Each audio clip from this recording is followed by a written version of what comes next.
we're looking at upward arrows. We're looking at upward arrows that might strengthen our physical resilience. And we've been identifying some of those factors.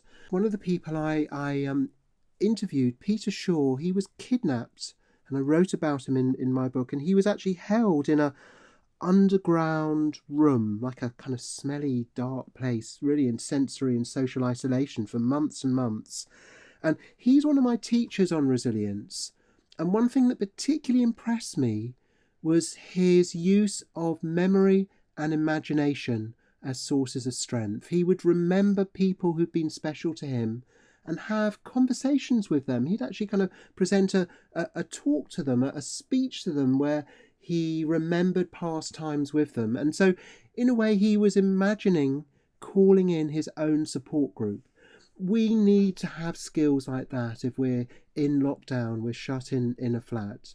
And what I'm looking at here is a strategy. I want to introduce 4 groups of upward arrow, kinds of tools that I teach really on resilience. One are strategies, that's what we're looking at. But I wanted to talk about strengths, resources and insights. And I think of this as our resilience toolkit, strategies, strengths, resources and insights for different places we can look when we look at what helps us, and a practice that something to do when you're thinking, okay, how do I access my resilience tools, is to think of a time you face something difficult and remind yourself what helped you get through it. What did you turn to? What did you draw upon? And you can just write a little sheet where you just go SSRI for strategies, strengths, resources and insights, and you fill in some of the gaps. What are some of the things that you found helpful?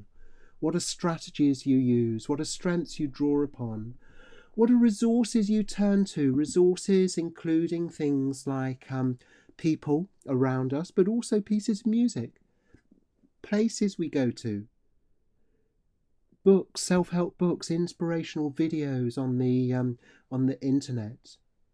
And so be aware of those, but also the insights are, I think there are resilient thoughts. Resilient thoughts are, when I think this way, it helps me feel more like this and pay attention more to that, or even more likely to do certain actions or not to do others. That insights are guiding ideas. They're like threads that we follow that take us in a particular direction.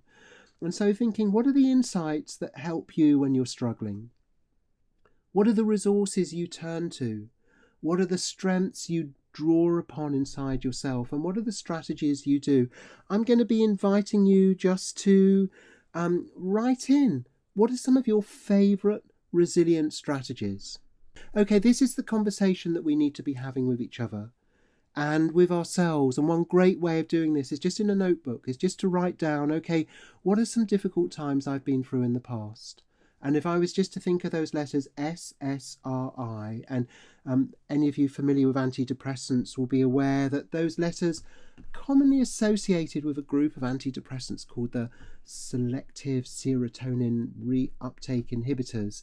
Prozac's an example. But I really want to emphasize that there are what I think of as natural antidepressants that are based on things we do and choices we take. Actions we take, choices we make. And it's like the idea of every day, medication has its role, certainly, but if what we take are steps of strategies, drawing on our strengths, resources and insights, there are things we know that have helped us in the past. We need to draw upon those now. And we need to be kind of building up a sense of what our toolkit is. And what I do in resilience training is I invite people to reflect on what are the tools they already have access to, that they already find helpful. And here's some common ones. But also, would they be interested in learning some more? And I think of it as the buffet meal model of sharing, training, where I bring some, but it's also a bring and share. We hear from each other. And it's through giving attention to the helping factors that in our story, so we're on the 4th part of the story, is facing all of that, the obstacles in the way, what helps is. And if you get enough helping factors, you can get a turning point in the story, or a shift. And A sentence I invite people to ponder on is, a turning or shift might happen if I were to.